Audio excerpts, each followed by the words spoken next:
Hi everyone, my name is Darshan Maheshwari and I welcome you all in my YouTube channel Darshan Maheshwari Tutorials. मेरे channel पे ये सबसे पहली video है और आपको केमिस्ट्री के मुतालिक हर वीडियो इस चैनल पर बहुत ही जल्द अवेलेबल मिलेगी। तो आज की जो मेरी सबसे पहली वीडियो है उसमें मैं स्टोइकियोमेट्री के बारे में बात करने जा रहा हूँ और मैं एक प्लेलिस्ट बनाऊंगा जिसमें आपको स्टोइकियोमेट्री के मुतालिक हर इंफॉर्मेशन दी जाएगी और इस प्लेलिस्ट का मैं नाम रखने जा रहा हूँ all the concepts about stoichiometry.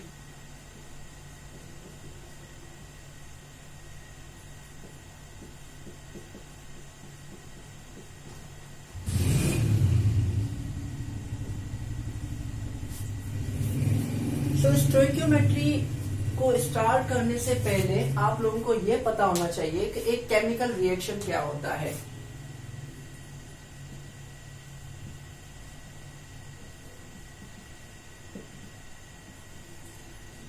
एक केमिकल रिएक्शन हम उस प्रोसेस को बोलते हैं जिसमें आपके रिएक्टेंट कन्वर्ट होते हैं प्रोडक्ट में।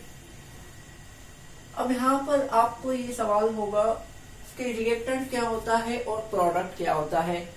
तो रिएक्टेंट हम उस चीज को कहते हैं जो कि बाय नेचर आपके रॉ मटेरियल्स होते हैं।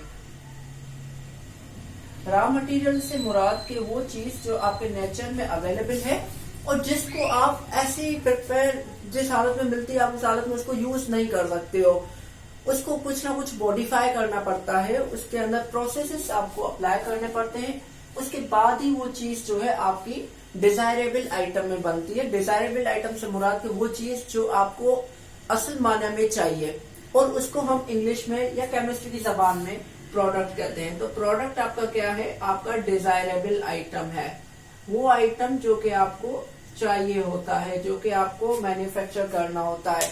अब ऐसा नहीं है कि दुनिया में या कायनात में इस धरती पे हर चीज आपको जो है रेडीली प्रिपेयर्ड मिले।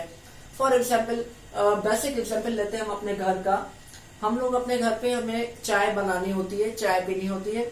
अब ऐसा तो नहीं है ना किसी जमीन के नीचे या फिर किसी फसल में या किसी पेड़ पे आपकी चाय बन रही हो और आप वहां से वो निकाल कर आए और कप में डालें और जो है ना सर्व कर ले अपने आप को या किसी और को। ऐसा तो नहीं होता है, आपको चाय बनानी पड़ती है। तो चाय बनाने के लिए आपको क्या क्या चाहिए होता है? फॉर एग्जाम्पल आपको चाहिए होता है मिल्क, आपको चाहिए होती है पत्ती जिसको टी कहते हैं हम, और आपको शुगर। ये तीन बेसिक एलिमेंट आपको चाहिए होते हैं। फिर जाकर इसको आप बॉईल करते हो, सर्टेन टेम्परेचर पे हीट करते हो और ये आपको क्या बना कर देता है? कप्स ऑफ टी बना कर देता है, आपकी चाय बनती है। तो इस तरह आपका जो कप्स ऑफ टी है, आपकी जो चाय के कप है, चाय जो है वो आपका डिजायरेबल आइटम है। उस चाय को बनाने के लिए आपको जो रॉ मटेरियल्स चाहिए थे वो आपके कुछ यूं है, मिल्क, टी और शुगर। इन रॉ मटेरियल्स को हम नाम देते हैं रिएक्टेंट का। ये आपके रिएक्टेंट्स होते हैं और ये आपका प्रोडक्ट होता है। तो आप देख रहे हैं कि एक केमिकल रिएक्शन को हम किस तरह डिफाइन करते हैं, जिसमें आपका रिएक्टेंट का कन्वर्जन प्रोडक्ट में होता है। और एक केमिकल रिएक्शन तभी ही कंप्लीट होता है जब आपका रिएक्टेंट प्रोडक्ट में 100% कन्वर्ट हो जाता है। आपका रिएक्टेंट फुली कन्वर्ट हो जाता है प्रोडक्ट में, तभी आपका रिएक्शन जो है वो कंप्लीट कहलाने के लायक होता है। ठीक है ना? ये 100 किसको शो करता है? कंप्लीट रिएक्शन को शो करता है। ठीक है, तो केमिकल रिएक्शन की बात समझ में आ गई आपको। अब यहाँ पर एक दूसरी चीज आती है, वो ये कि ऐसा तो नहीं है ना कि हर दफा जो है हम लोगों ने 2 कप चाय बनानी होती है या 3 कप बनानी होती है या 10 कप बनानी होती है एक्सेट्रा, कुछ भी ऐसा तो नहीं होता है। ये चीज किस पे डिपेंड करती है कि आपको कितनी चाय बनानी है? ये मुख्तलिफ चीजों पे डिपेंड करती है। सबसे पहली चीज कि आपको नीड कितनी है, आपको चाहिए कितना। दूसरी चीज कि आपके पास रिएक्टेंट कितने दिए हुए हैं। फॉर एग्जाम्पल के तौर पर समझ रहे हैं कि कोई आपको बोल रहा है कि जनरली 1 कप मिल्क से आपकी 1 कप चाय बन रही है, 1 कप मिल्क से आपकी 1 कप चाय बन रही है। तो कोई पूछे आपसे कि 25 कप अगर मिल्क हो तो उससे चाय कितनी बनेगी? तो आप ऑब्वियसली बोलोगे कि 25 कप हमारी बनेगी। सही है। कोई आपको बोले कि 50 कप है तो आप बोलोगे कि 50 कप बनेगी, एंड सो ऑन। इसी तरह आप उसको बता सकते हैं। नाउ आपको एक चीज का अमाउंट दिया हुआ है, दूसरी चीज का अमाउंट आपको जनरल फॉर्मेट में बैलेंस इक्वेशन के हिसाब से बताया जा रहा है। अब जरूरी नहीं है कि हमेशा 1:1 का ही जो है ना तस्वर किया जाए, कुछ भी हो सकता है, कोई भी केमिकल रिएक्शन हो सकता है। यहाँ पर हम तो जस्ट एक एग्जाम्पल के खातर ये ले रहे हैं। तो जिस तरह आपको ये बताया जा रहा है कि अगर इतना अमाउंट है तो इतना मिल रहा है, अगर इतना अमाउंट करेंगे तो वो कितना मिलेगा, जिसमें आपको एक चीज का अमाउंट दिया जाता है और दूसरी चीज का अमाउंट पूछा जाता है, तो मतलब क्या है कि दो चीजों के अमाउंट के बीच में हम रिलेशनशिप का स्टडी कर रहे हैं, हम उनके बीच में ताल्लुक की स्टडी कर रहे हैं। इस रिलेशनशिप को हम स्टोइकियोमेट्री कहते हैं। तो स्टोइकियोमेट्री आपकी क्या है? स्टोइकियोमेट्री हम कहते हैं relationship between the amounts of reactants.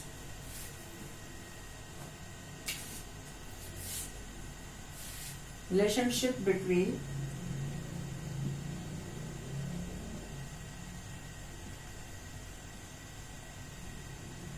the amount of different species मतलब आपके एलिमेंट्स, आपके कंपाउंड्स, जो भी जो है आपका पार्ट ऑफ रिएक्शन जिसको कहते हैं, जो रिएक्शन में हिस्सा ले रहे हैं, different species taking part in chemical reaction.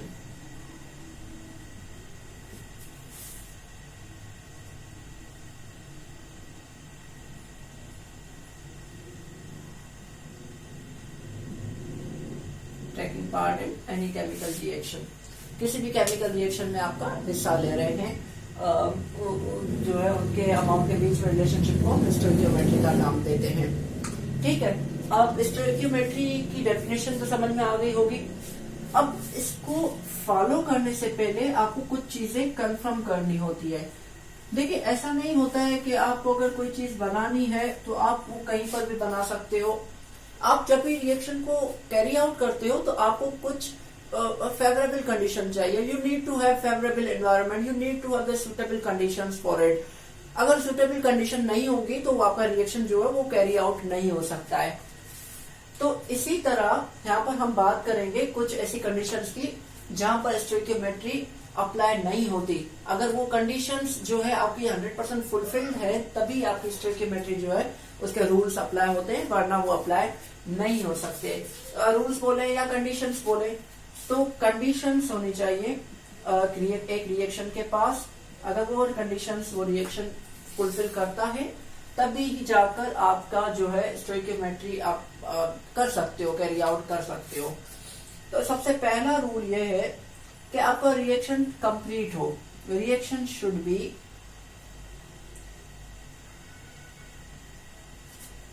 Complete. अब कंप्लीट का मतलब तो आप पहले भी मैं बता चुका हूं आपको कि ऐसा रिएक्शन जिसमें आपका 100% रिएक्टेंट कन्वर्ट हो जाए प्रोडक्ट में, मतलब reactant should completely convert into products. Reactant should completely convert into product.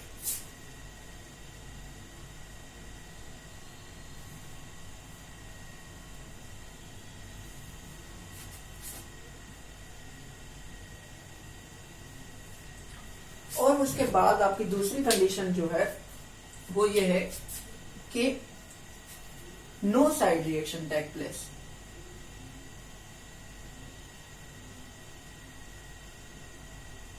Side reaction बोले या एक्स्ट्रा रिएक्शन बोले, बात वही है। No side reaction should take place, ये बेहतर है।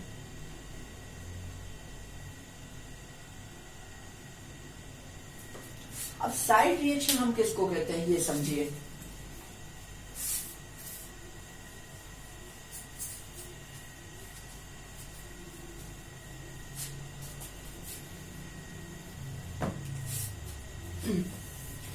देखिए, फॉर एग्जाम्पल आप किसी चीज को बर्न कर रहे हैं। फॉर एग्जाम्पल हम कार्बन डाइऑक्साइड का लेते हैं। आप कार्बन को बर्न कर रहे हैं ऑक्सीजन की प्रेजेंस में, ये आपका बनाता है कार्बन डाइऑक्साइड। अब ये कार्बन डाइऑक्साइड तभी बनाएगा जब ये रिएक्शन आपका 100% कंप्लीट होगा। जब ये रिएक्शन आपका क्या होगा, कंप्लीट होगा 100%, मतलब कि आपका कार्बन ऑक्सीजन की प्रेजेंस में पूरा का पूरा बर्न हो जाएगा, पूरा का पूरा जो है वो जो है जल जाएगा, बर्न अप हो जाएगा। बट कभी कभार क्या होता है कि कंडीशंस हमारे पास फेवरेबल नहीं होती है, कुछ ऐसी कंडीशन होती है जिसमें आपका ये रिएक्शन कंप्लीट नहीं होता। इसमें क्या है कि आपका जो कार्बन है वो ऑक्सीजन के साथ मिलकर आपका कार्बन मोनोऑक्साइड बना देता है। कभी कभार कार्बन मोनोऑक्साइड तब बनता है जब आपका रिएक्शन इनकम्प्लीट होता है, क्योंकि कंप्लीट में तो CO2 बनाना होता है, इसलिए वो इनकम्प्लीट रिएक्शन को सिग्निफाई करता है, शो करता है।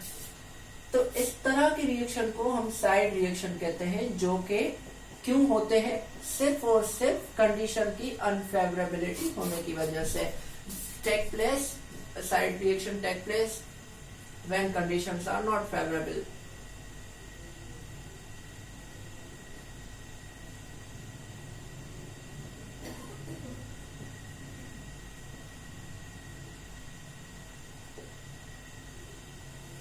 जब आपकी कंडीशंस फेवरेबल नहीं होती है तभी आपका साइड रिएक्शन जो है वो होता है। तो अगर कहीं पर भी साइड रिएक्शन हो रहा है तो प्रैक्टिकल पॉइंट ऑफ व्यू से आप वहां पर स्टोइकियोमेट्री को अप्लाई नहीं कर सकते। तो स्टोइकियोमेट्री के लिए दो ही कंडीशन है, ये दोनों कंडीशन लिखी हुई है और दोनों कंडीशन पे आपके रिएक्शन को पूरा उतरना होता है। वंस आपको ये कंडीशन सब पता चल जाता है उसके बाद एक दूसरी चीज आती है, उसकी तरफ बढ़ते हैं। अब दूसरी चीज क्या है वो मैं आपको बताता चलूं।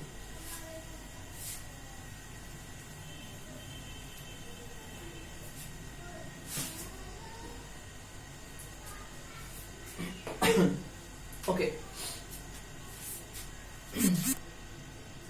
मैंने आपको बात की कि स्टोइकियोमेट्री में हमें एक चीज का अमाउंट दिया हुआ होता है और दूसरी चीज का अमाउंट हमसे पूछा जाता है।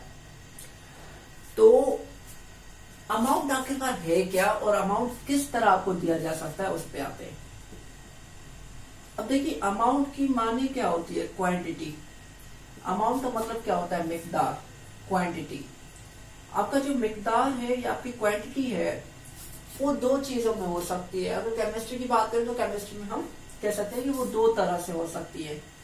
या तो वो आपको मास की सूरत में मिलेगी या तो आपको वो वॉल्यूम की सूरत में मिलेगी। मास की सूरत में जब मिलेगी तो आप यकीन मान लें कि आपको या तो ग्राम में मिलेगी या तो किलोग्राम में मिलेगी। कभी कभार मोल में भी दे सकते हैं आपको। न्यूनोवेल के मोल को किस तरह ग्राम में कन्वर्ट किया जाता है या किलोग्राम में किस तरह कन्वर्ट किया जाता है, तो मोल में भी आपको दे सकते हैं कभी कभार। ठीक है।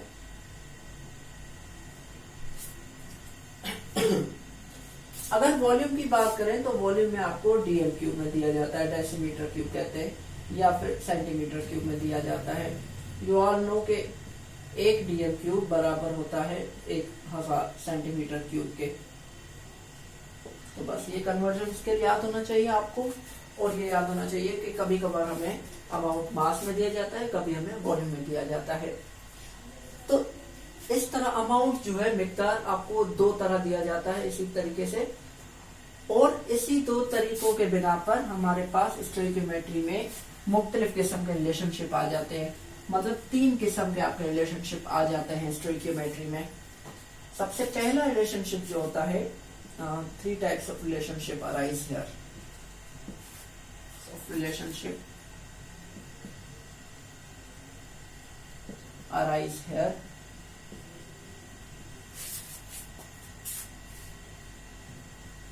On the basis of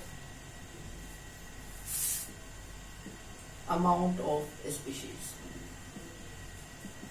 amount of species के बेसिस पर आपके 3 किस्म के रिलेशनशिप आ जाते हैं। नंबर 1 आपका रिलेशनशिप होता है मास मास रिलेशनशिप। नंबर 2 आपका होता है मास वॉल्यूम रिलेशनशिप। और नंबर 3 आपका होता है वॉल्यूम वॉल्यूम रिलेशनशिप।